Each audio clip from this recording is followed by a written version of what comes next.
Hello, my YouTube family. This is the OG Crypto Ninja coming at you with some juicy news. But before I begin, let me say I'm not a financial advisor. Anything you see or hear in this video is for educational and informational purposes only and should not be considered as financial advice. Remember to do your own research and consult with a qualified professional before making investment decisions. Now we're going to begin looking at the total crypto market, and it is coming in at 1.22 trillion, and it is down 1.2%. Bitcoin is the number one, coming in at 29,186. Coming in at number two is Ethereum, 1,841. Now below XRP is coming in at number 5 at 68 cents. Taking a look at crypto bubbles, it looks like it's mostly red except for Pulse, Hex, and XTC, and they are up 60%, 25%, and 16% respectively. Okay, the Fear and Greed Index is neutral at 52. And here is a tweet from Brad Garlinghouse. He writes, "We began these reports to voluntarily provide updates given our XRP holdings. Sadly, they were used against us in the SEC lawsuit.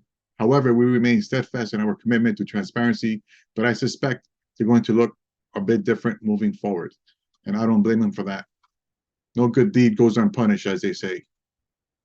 Okay, moving on from there, we have Stuart Alderati. He responded to the tweet that he had from the Ripple, not the Ripple case, in the Judge Rakoff case, where he writes, on a closer read, number one, the Terra judge actually agrees that the orange groves alone are not securities without promises to cultivate the groves and share the profits. There needs to be an agreement between contracting parties for there to be an investment contract.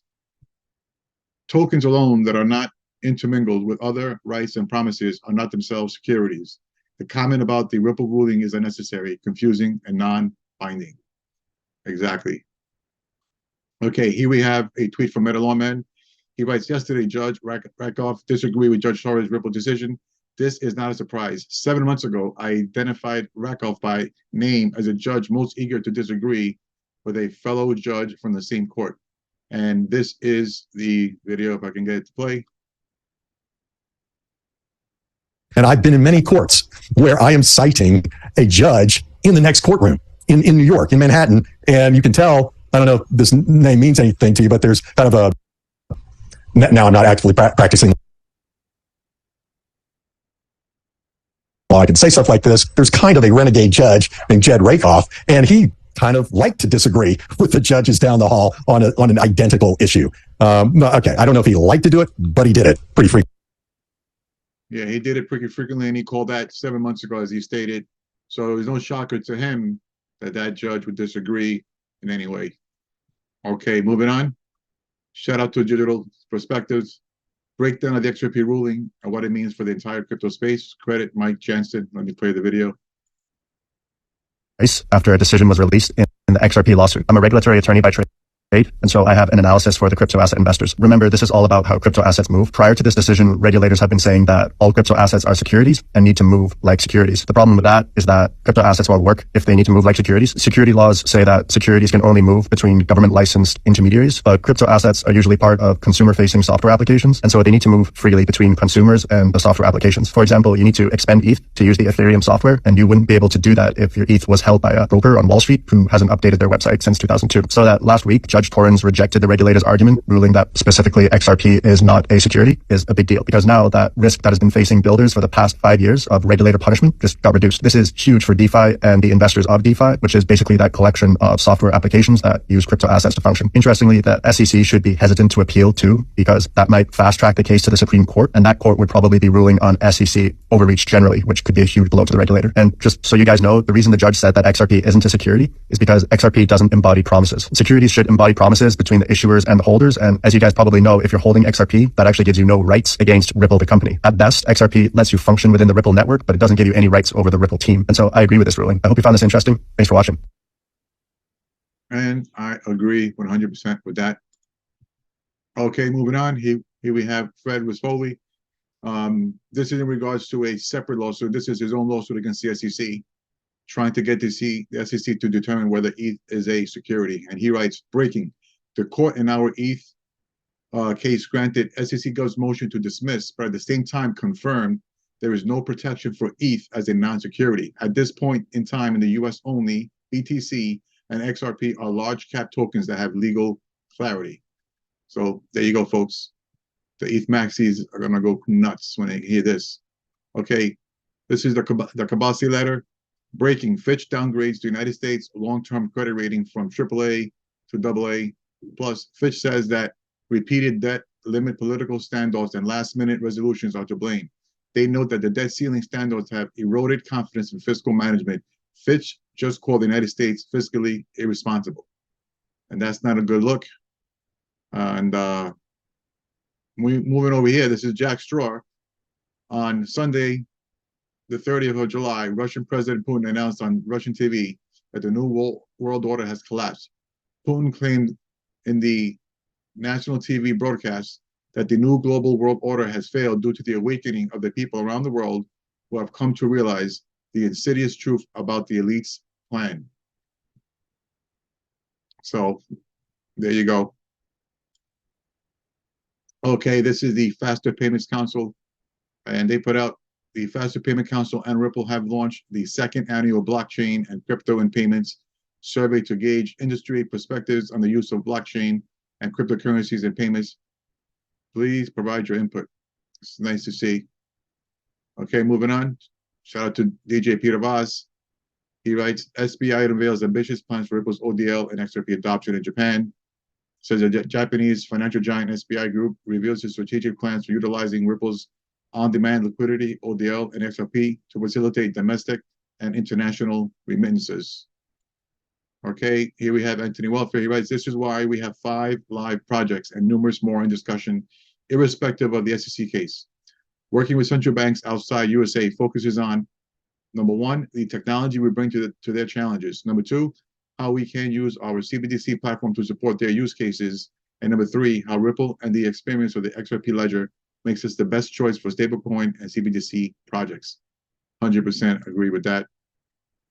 And Anthony Welfare again, Ripple progressors of Montenegro CBDC pilot program.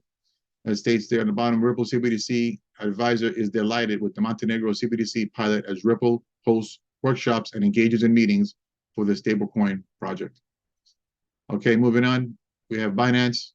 We're proud to announce that Binance has officially launched in Japan as Binance Japan. Users in the country now have access to more tradable tokens than any other exchange with spot and earn products available. And that is good to see. And here we have Panda.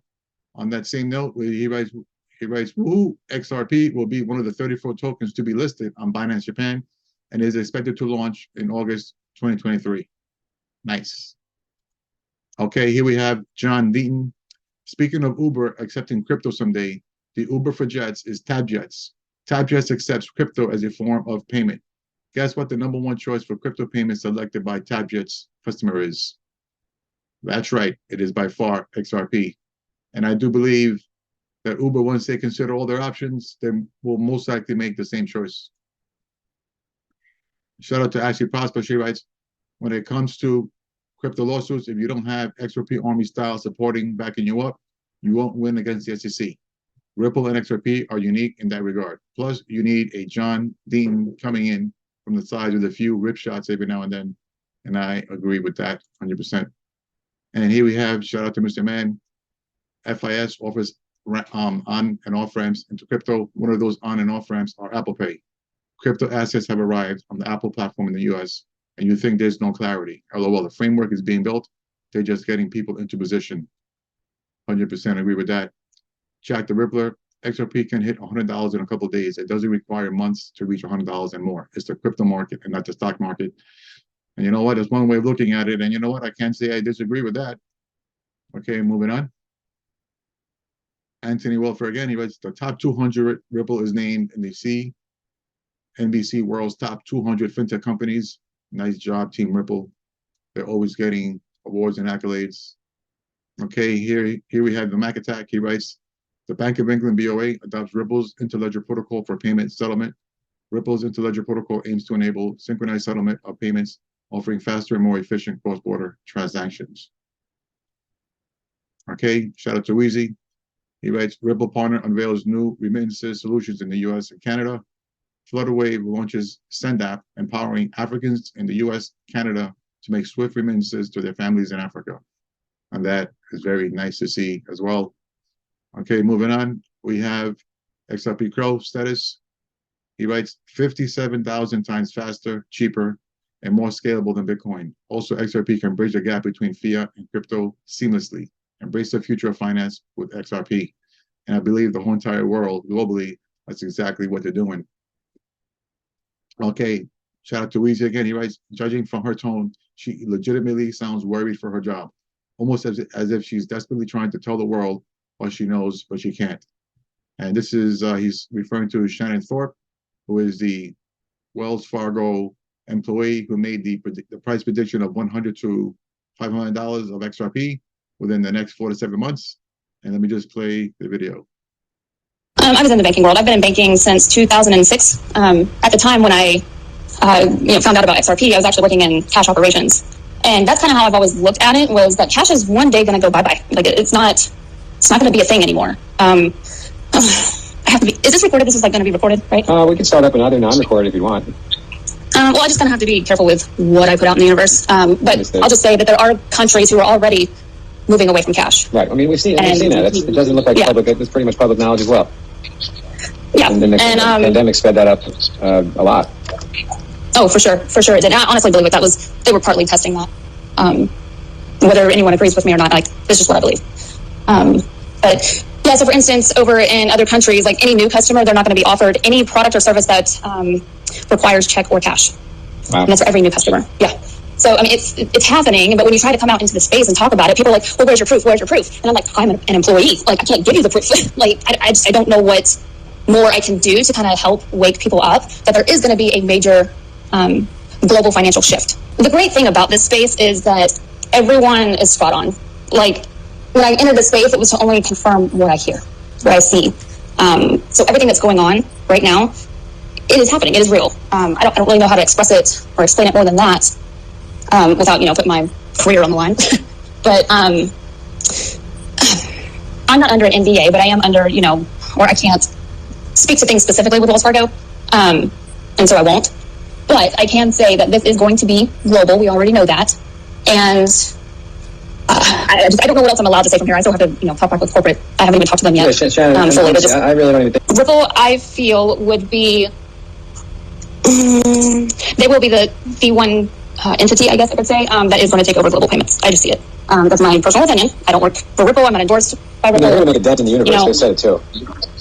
Yeah. And I mean, there's a huge problem globally within the financial system. And honestly, no bank has been able to communicate with one another, ever. That's never been a thing. Bank of America cannot communicate with Wells Fargo. That's why we have SWIFT and all these other third parties in place. These banks cannot communicate. And I feel like that is where the game changer is with Ripple. Is that this puts everyone on the same. And I just, in my mind, this is bigger than what most people can fathom in their own mind. And I'm just trying to push the info out there. I mean, I don't know how else to get people on board with this. I was in the bank. Okay, so we'll stop it there. And once again, I just want to thank her for her input and putting her neck on the line, so to speak. Okay, moving on. Okay, we're gonna shout out to Digital Asset Investor. He writes, we are re-engaging with a lot of the US market, and that is coming from Monica Long, the president of Ripple, because as Brad stated publicly many times, that 95% of their business is outside of the US. And I guess after the case ruling where XRP was deemed not to be a security, they are now re-engaging with the US market, and that is nice to hear. Let me play the video. So it's been a couple of weeks now since the judge's ruling in our case, providing clarity that XRP is not a security, which we're very happy about, because there's a lot of clarity in terms of how Ripple will operate its business going forward. And we are, re-engaging with a lot of the U.S. market. But really, a lot of our growth over the years has been outside of the U.S. I think that's reflective of where there is regulatory clarity, places like the UK, Europe, Singapore, Dubai, in the Middle East. These are jurisdictions that have provided clear frameworks and rules. So that's where we see a lot of growth for our business around payments. Yeah, and Monica, the UK was singled out as one of the big countries. Okay, we're going to stop it there, and that's what I wanted to put out, that they are re-engaging after the lawsuit. Well, okay, fam, that's going to do it for today's video. If you found this video to be helpful, would you please smash the like and subscribe? I'd really appreciate it, and it doesn't cost you anything. Thank you much in advance. And in the words of Snoop Dogg, keep your mind on your money and your money on your mind. Peace out, fam.